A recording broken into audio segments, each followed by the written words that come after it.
Today's lecture focuses on Chapter 18, which is measuring the effectiveness of the promotional program.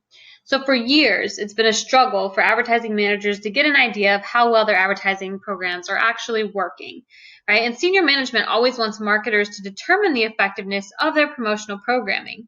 And it seems like just when marketers start to get a grasp on traditional media, new media comes into play.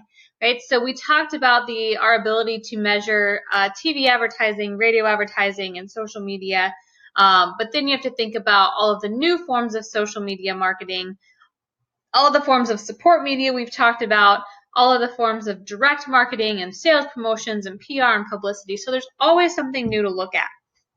And so we try to figure out the best way to measure the effectiveness, not just of individual advertising elements, but of our IMC plan as a whole.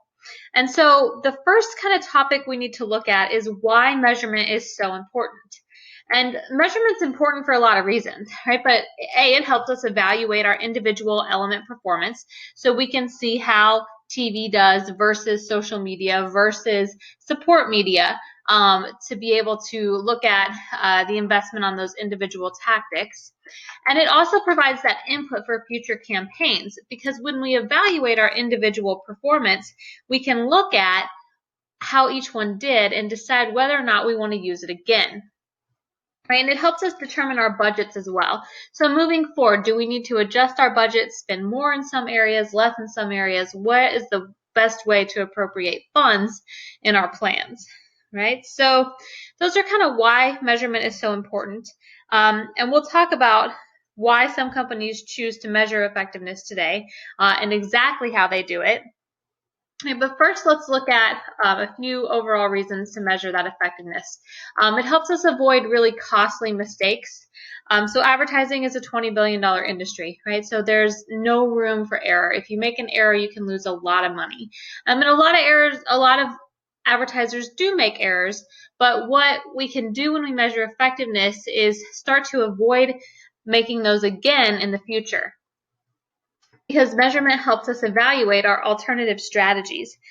Typically, a firm is using multiple promotional elements, and large firms are using almost all of the promotional elements. So measurement makes it easier to see how each tactic is performing and helps us evaluate alternate strategies. It helps us increase the efficiency of advertising in general. Advertisers are passionate people, and we risk getting too close to our work. So measurement helps us see if our advertisers and consumers are on the same page in terms of how effective is our advertising, how are consumers receiving the message and decoding it, and is it the correct way of decoding that message. And then finally, it helps us determine if our objectives are actually achieved. And we talked about this way back in Chapter 7, but when we determine if our advertising objectives are achieved, that's based on those IMC objectives we set early on. And so measurement shows us whether or not those objectives were actually met. All right, so let's think about how we conduct research to measure advertising effectiveness. There's three main methods that we can use to measure overall IMC effectiveness. So if we're thinking of, was our message received? Overall, as a whole, was the IMC plan successful? One method that we'll use to measure success is surveys. And with a survey, we have the opportunity to sample our target market during various phases of the campaign. We can look at specific feedback through elements of the campaign. Advertisers collect information throughout some of the elements, especially with direct marketing and sales promotions. So we can understand the size of the audience, we can collect email addresses, we can collect phone numbers, and sometimes we can collect specific feedback on whether or not the ad was well received or liked, or the elements were liked or well received. Right? The opportunity to get feedback is pretty endless. And then there's tracking through analytics.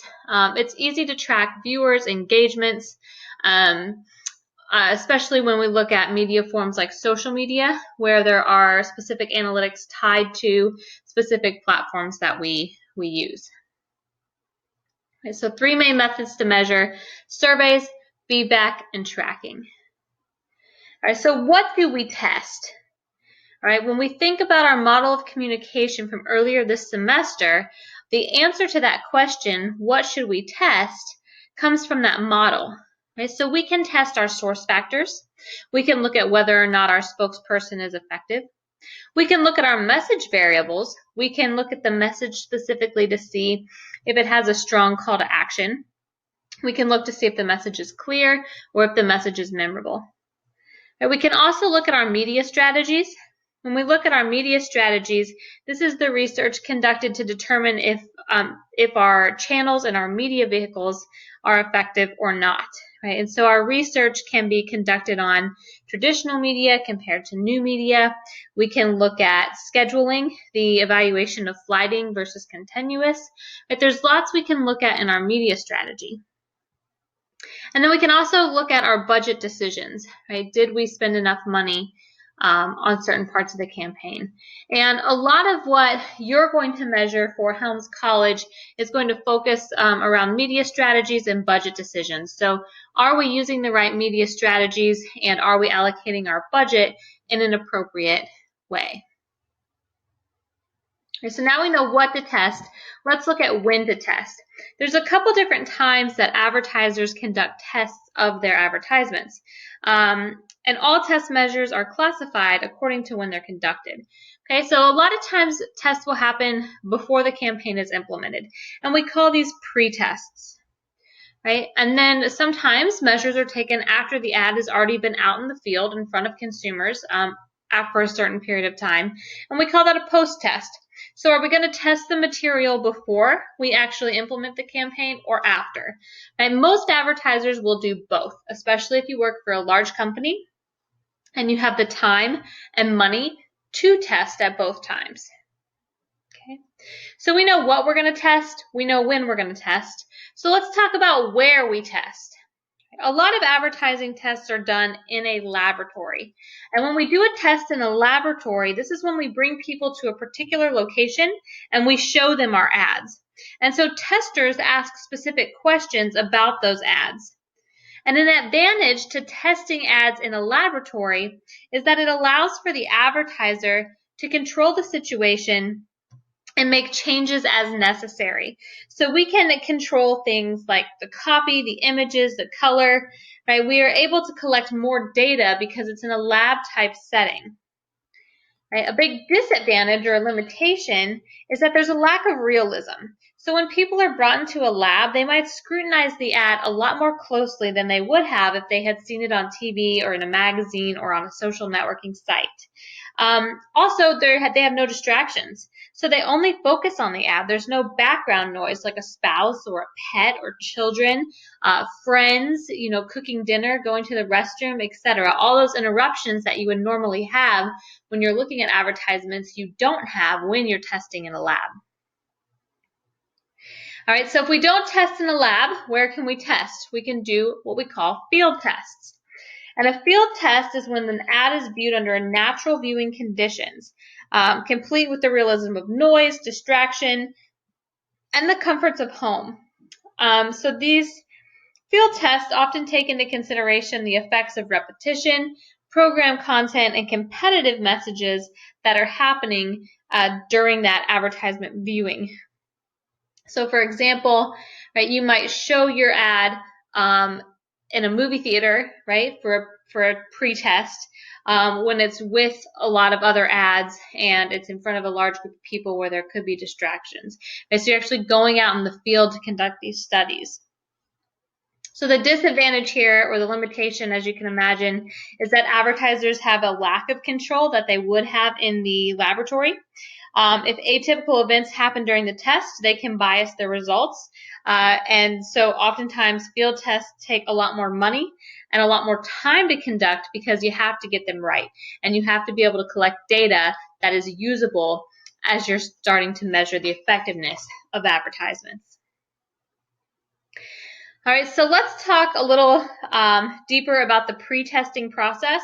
So both pre-test and post-test can happen in a lab or in the field. Right, but when we look at pre-testing, This is again happening before the advertising campaign is actually implemented. And when we think about pre-testing, one of the biggest forms of pre-testing is what we call concept generation and testing. And concept testing is conducted very early in the campaign development process. The goal is really to explore the targeted customer's response to a potential ad or the campaign, or to have them evaluate multiple alternatives. And so when we're doing concept testing and we're looking for this response to the potential ads, a few of the things we might have the consumer evaluate is the message, the illustrations that we use, the copy, the headlines, the colors, the typeface, the package design. Right? There's lots of things that we can have them look at. And oftentimes advertisers will have multiple versions of advertisements that happen, multiple versions of advertisements when they do concept testing, so they can get lots of varying opinions to see what the general consensus is on popularity. And a lot of the concept testing happens in a focus group. And a focus group is when a group of 8 to 10 people, give or take, will get together to discuss and evaluate an advertising concept. And so when companies do focus groups, it's not necessarily that they do one focus group with 8 or 10 people, but they'll do 50 or 60 focus groups. So they have 500 or 600 responses. So they can get a pretty big pool of data on what the response is to potential ad, colors, headlines, typeface, etc. All right, so concept testing is very early in the campaign where we're really looking at the opinion on how we should design our ad. The second type of pre-test that I want to look at today is rough art and copy testing.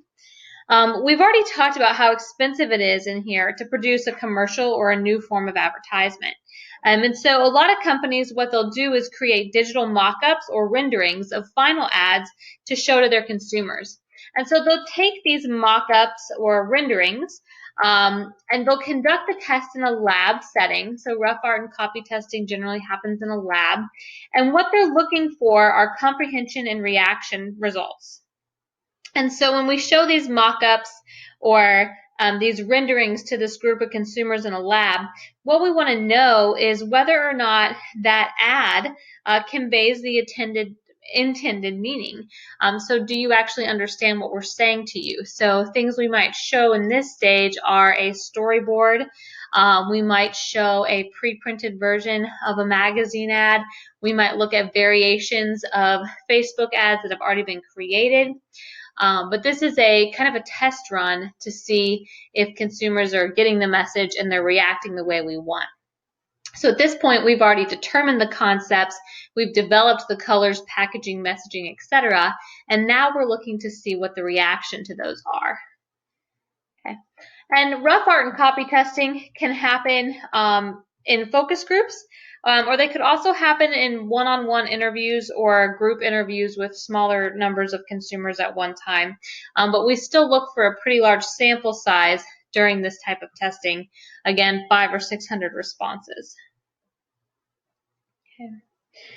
So when we think about the essentials for effective testing, all right, when we're looking at these tests and we're trying to determine how we want to do our testing, the first thing that we need to make sure we've done is establish communication objectives, because it is nearly impossible, as we learned way back in Chapter 7, to show the direct impact of advertising on sales unless we have a communication objective that can help us measure the success of our campaign.